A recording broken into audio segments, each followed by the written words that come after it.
സെക്ഷനിൽ എന്താ പഠിക്കാൻ പോകുന്നത് വെച്ചാൽ യൂസർ ഡിഫൈൻഡ് ഡാറ്റ ടൈപ്പ് ആണ്. യൂസർ ഡിഫൈൻഡ് ഡാറ്റ ടൈപ്പ് എന്ന് പറയുകയാണെങ്കിൽ എന്തൊക്കെയാണ് മെയിൻ ആയിട്ട് സിയിലുള്ളത്? സിയിലുള്ളതെന്ന് പറഞ്ഞു കഴിഞ്ഞാൽ നമ്മുടെ സ്ട്രക്ചർ യൂസർ ഡിഫൈൻഡ് ആണ്, യൂണിയൻ, പിന്നെ ന്യൂമറേഷൻ ഡാറ്റ ടൈപ്പ്. അപ്പൊ നമ്മൾ ഫസ്റ്റ് എന്ന് പറഞ്ഞാൽ ന്യൂമറേഷൻ ഡാറ്റ ടൈപ്പ് ആണ് പഠിക്കാൻ പോകുന്നത്. ഈ ന്യൂമറേഷൻ ഡാറ്റ ടൈപ്പ് എന്തിനാ യൂസ് ചെയ്യണമെന്ന് വെച്ച് കഴിഞ്ഞാൽ അത് ഒരു കോൺസ്റ്റന്റ് വാല്യൂസ് ആണ്. ആ കോൺസ്റ്റന്റ് വാല്യൂ എന്ന് പറഞ്ഞാൽ നമുക്ക് വായിക്കാനൊക്കെ പെട്ടെന്ന് മനസ്സിലാക്കാനൊക്കെയാണ്. അതിന് വേണ്ടിയിട്ടാണ് ഈ ന്യൂമറേഷൻ ഡാറ്റ ടൈപ്പ് നമ്മൾ മെയിൻ ആയിട്ട് യൂസ് ചെയ്യുന്നത്. അപ്പൊ എന്ന് പറഞ്ഞു കഴിഞ്ഞാൽ അത് ഇന്റഗ്രൽ കോൺസ്റ്റന്റ് എന്നുള്ള രീതിയിലാണ് നമ്മൾ പറയുന്നത്. ഓക്കെ, ഇപ്പൊ അതാ ഫോർ ആൻ എക്സാമ്പിൾ എങ്ങനെയാണ് ഡിഫൈൻ ചെയ്യുക അതൊക്കെ കഴിഞ്ഞിട്ട് നമുക്ക് കോഡിലേക്ക് പോകാം. ഓക്കെ, അപ്പൊ ഫസ്റ്റ് ഡിഫൈൻ ചെയ്യണത് എങ്ങനെയാണ്? ഡിഫൈൻ ചെയ്യുന്ന പറഞ്ഞാൽ ആദ്യം ഈനം എന്നുള്ള ഒരു ഇത് എഴുതുക. അതാണ് അതിന്റെ ഡാറ്റ ടൈപ്പിന്റെ പേര്, കീവേഡ്. പിന്നെ എന്ന് പറഞ്ഞാൽ നമ്മുടെ ക്രിയേറ്റ് ചെയ്യാൻ പോണ ഡാറ്റ ടൈപ്പിന്റെ നെയിം. ഓക്കെ, അപ്പൊ എന്ന് പറഞ്ഞാൽ എന്താണ് നമ്മളിപ്പോ ഇവിടെ കൊടുത്തുള്ളത് കഴിഞ്ഞാൽ ഡേറ്റ്. ഓക്കെ, ഡേറ്റ് എന്നാണ് നമ്മൾ കൊടുത്തത്. പിന്നെ എന്ന് പറഞ്ഞാൽ എന്താണ് അതിന്റെ ഉള്ളിൽ അതിന് പറ്റാവുന്ന പോസിബിലിറ്റീസ് ആയിട്ടുള്ള വാല്യൂസ് ആണ് ബ്രാക്കറ്റിന്റെ ഉള്ളിൽ എഴുതുന്നത്. അപ്പോൾ ഇതിന്റെ വാല്യൂ എന്ന് പറയുകയാണെങ്കിൽ ഡേ എന്ന് പറയുന്ന ഡാറ്റ ടൈപ്പിന്റെ വാല്യൂ എന്ന് പറയുകയാണെങ്കിൽ ഇതിന്റെ ഉള്ളിൽ ബ്രാക്കറ്റിന്റെ ഉള്ളിൽ എഴുതിയിരിക്കുന്ന വാല്യൂസ് ആയിരിക്കും. ഓക്കെ, അതിന്റെ അപ്പുറത്തേക്കുള്ള വാല്യൂസ് ഉണ്ടാവില്ല. അപ്പൊ നമ്മൾ എന്ന് പറഞ്ഞാൽ എന്താ എഴുതുന്നുണ്ട്? നമ്മൾ എന്ന് പറഞ്ഞാൽ എന്താ ഡേ എന്ന് എഴുതിയിട്ട് സൺഡേ മൺഡേ എന്നിട്ട് കൊടുത്തു. ഇനി എന്ന് പറഞ്ഞ വേറൊരു കാര്യം എന്ന് പറഞ്ഞു കഴിഞ്ഞാൽ ഈന ഡാറ്റ ടൈപ്പിന്റെ ഉള്ളിൽ ഈ എഴുതുന്ന ഈ വാല്യൂസിന് എന്ന് പറഞ്ഞു കഴിഞ്ഞാൽ വാല്യൂ സ്റ്റാർട്ട് ചെയ്യുന്നത് സൺഡേ എന്ന് പറയുന്നത് ഫസ്റ്റത്തെ എലമെന്റ് ആണ്. ഈ സൺഡേയുടെ വാല്യൂ എന്ന് പറഞ്ഞാൽ ബൈ ഡിഫോൾട്ട് എന്ന് പറഞ്ഞാൽ 0 ആയിരിക്കും. അപ്പോൾ സൺഡേ എന്ന് പറഞ്ഞാൽ 0, മൺഡേ എന്ന് പറഞ്ഞാൽ 1, ട്യൂസ്ഡേ എന്ന് പറഞ്ഞാൽ 2, അങ്ങനെ.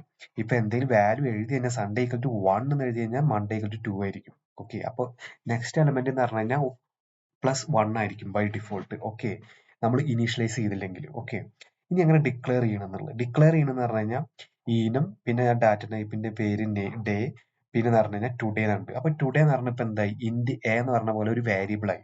ഓക്കെ, അപ്പൊ നമ്മൾ വേരിയബിൾ എന്ന് പറഞ്ഞു കഴിഞ്ഞാൽ എന്തായി? ഡാറ്റ ടൈപ്പ് ഈനം ഡേയുടെ വേരിയബിൾ ആണ് ടുഡേ എന്ന് പറയുന്നത്. ഇനി ടുഡേയുടെ വാല്യൂസ് എന്താവാം? ഈ വെൻസ്ഡേ ഈ റേഞ്ചിനുള്ളിൽ ആയിരിക്കാം. ഓക്കെ, ഇനി അപ്പൊ നമുക്ക് നെക്സ്റ്റ് എന്ന് പറഞ്ഞു കഴിഞ്ഞാൽ അപ്പൊ ഞാൻ നേരത്തെ പറഞ്ഞ ബൈ ഡിഫോൾട്ട് എന്ന് പറഞ്ഞാൽ സൺഡേ 0 ആയിരിക്കും, മൺഡേ 1 ആയിരിക്കും. കസ്റ്റം വാല്യൂസ് കൊടുക്കുകയാണെങ്കിൽ എന്തായിരിക്കും? ഈ സൺഡേ 1 കൊടുത്തു കഴിഞ്ഞാൽ മൺഡേ 2 ആയിരിക്കും. ഇവിടെ ട്യൂസ്ഡേ ആണ് 10 കൊടുത്തെങ്കിൽ എന്തായിരിക്കും? വെൻസ്ഡേ 11 ആയിരിക്കും. അപ്പൊ അങ്ങനെ എന്താണ് വാല്യൂ കണ്ടിന്യൂസ് ഇൻക്രിമെന്റൽ. ഓക്കെ, പിന്നെ സി എന്ന് പറഞ്ഞാൽ ഇതിനു വേണ്ടി എന്തിനാ? റീഡബിലിറ്റിക്ക് മീനിങ് കോൺസ്റ്റന്റ്സ് അറിയാൻ വേണ്ടിയിട്ടാണ് ഇത് യൂസ് ചെയ്യുന്നത്. ഇനി എന്ന് പറഞ്ഞാൽ യൂസേജ് എന്ന് പറഞ്ഞു കഴിഞ്ഞാൽ type safety, switch or conditional statement അതിലൊക്കെ വേണ്ടിയിട്ടാണ് യൂസ് ചെയ്യുന്നത്.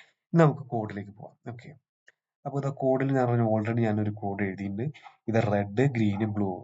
അപ്പൊ എന്ന് പറഞ്ഞാൽ ഞാൻ ഡയറക്റ്റ് എന്ന് പറഞ്ഞാൽ പ്രിന്റ് ചെയ്ത് എന്താ കിട്ടുക? ഡയറക്റ്റ് പ്രിന്റ് ചെയ്തെന്ന് പറഞ്ഞാൽ 0, 1, 2, 3 എന്നാണ് കിട്ടുക. ഇനിയിപ്പോ റെഡ് എന്ന് പറഞ്ഞാൽ ഞാനൊരു 8 എന്ന് കൊടുത്ത് എന്തായിരിക്കും? അപ്പൊ വാല്യൂസ് എന്ന് പറഞ്ഞു കഴിഞ്ഞാൽ എന്താ? 8, 9, 10.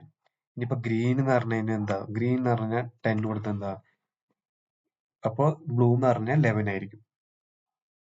ഓക്കെ, അപ്പോ 8, 10, 11. ഓക്കെ, അപ്പൊ അങ്ങനെയാണ്. നെക്സ്റ്റ് വാല്യൂ എന്ന് പറഞ്ഞാൽ ഇൻക്രിമെന്റ് ചെയ്യും. ഇനി എന്ന് പറഞ്ഞാൽ കളർ എന്ന് പറഞ്ഞിട്ടുള്ള ഇനം കളർ എന്ന് പറഞ്ഞിട്ട് ഞാൻ ഒരു ഡാറ്റ ടൈപ്പ് ഉണ്ടാക്കി. എന്ത്?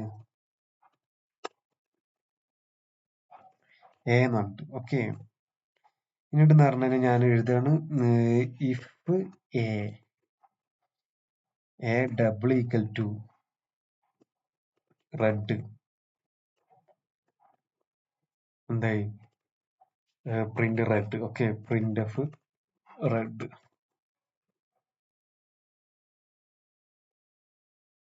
Okay, slash n. Okay,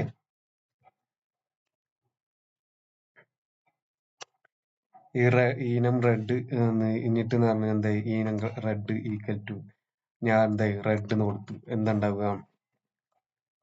red എന്നുള്ളത് പ്രിന്റ് ആവും.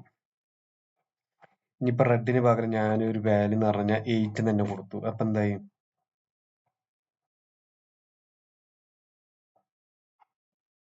അപ്പോഴും പ്രിന്റ് ആവും. അപ്പൊ എന്ന് പറഞ്ഞാൽ ഈ 8 എന്നുള്ള കോൺസ്റ്റന്റിന് പകരം നമുക്ക് മനസ്സിലാവാൻ വേണ്ടിയിട്ടാണ് എന്തിന് ശരിക്കും പറഞ്ഞാൽ ഈ റെഡ് എന്നുള്ളത് നമ്മൾ യൂസ് ചെയ്യുന്നത്. ഓക്കെ, ഇനി എന്ന് പറഞ്ഞു കഴിഞ്ഞാൽ വേറൊരു പ്രോഗ്രാം എന്ന് പറയുകയാണെങ്കിൽ ഇപ്പോ ഇതാ.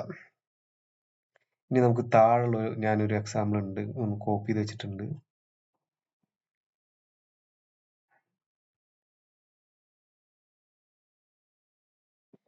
ഇതിലെന്തായിരിക്കും വരിക? ഇതിലിപ്പോ മൺഡേ എന്ന് പറഞ്ഞ 1 ആണ്. അപ്പൊ മൺഡേ 1 പ്രിന്റ് ചെയ്യും. ട്യൂസ്ഡേ എന്നുള്ളത് എന്തായിരിക്കും? 2 ആയിരിക്കും പ്രിന്റ് ചെയ്യുക. 1+2. പിന്നെ വെൻസ്ഡേ എന്നുള്ളത് എന്താ പ്രിന്റ് ചെയ്യുക? 10. ഇത് എന്ന് പറഞ്ഞാൽ 11. അപ്പൊ ഇത് എന്ന് പറഞ്ഞാൽ 12. അങ്ങനെയല്ലേ പ്രിന്റ് ചെയ്യാം? യാ. അപ്പൊ അത് ഒന്ന്.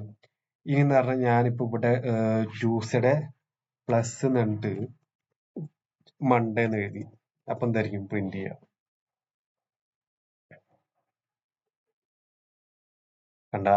ഇപ്പൊ രണ്ടാമത്തെ കേസിൽ എന്താണ്? ട്യൂസ്ഡേ പ്ലസ് മൺഡേ എന്ന് എഴുതി കഴിഞ്ഞാൽ 2+1 3 എന്നുള്ളത് പ്രിന്റ് ചെയ്തു. മനസ്സിലായാ? ഇനി എന്ന് പറഞ്ഞാൽ ഈ സ്വിച്ച് കേസിൽ അപ്പൊ ഇത് എങ്ങനെ യൂസ് ചെയ്യുക?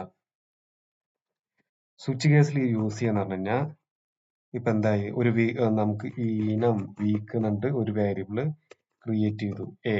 ഓക്കെ, എന്നിട്ട് എന്താ സ്വിച്ച് എ കേസ്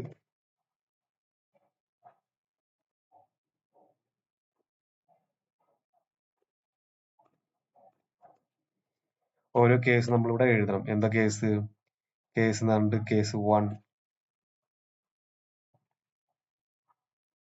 കേസ് 2 അതേപോലെ എഴുതണം. സ്വിച്ച് ആണ് യൂസ് ചെയ്യണമെങ്കിൽ. അപ്പൊ സ്വിച്ചിനെ എങ്ങനെയായിരിക്കും നമ്മൾ യൂസ് ചെയ്യേണ്ടി വരിക? അപ്പൊ സ്വിച്ച് കണ്ട് കേസ് 1 എന്നിട്ട് എഴുതി. ഓക്കെ, കേസ് 1 അല്ലെങ്കിൽ കേസ് എന്ന് പറഞ്ഞാൽ മൺഡേ എന്താ പോയിന്റ് ആവത്ത്? Monday. Okay, case 1 Monday.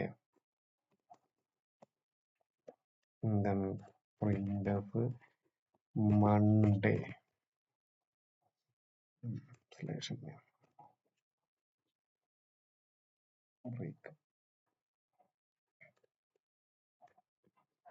Case Tuesday print of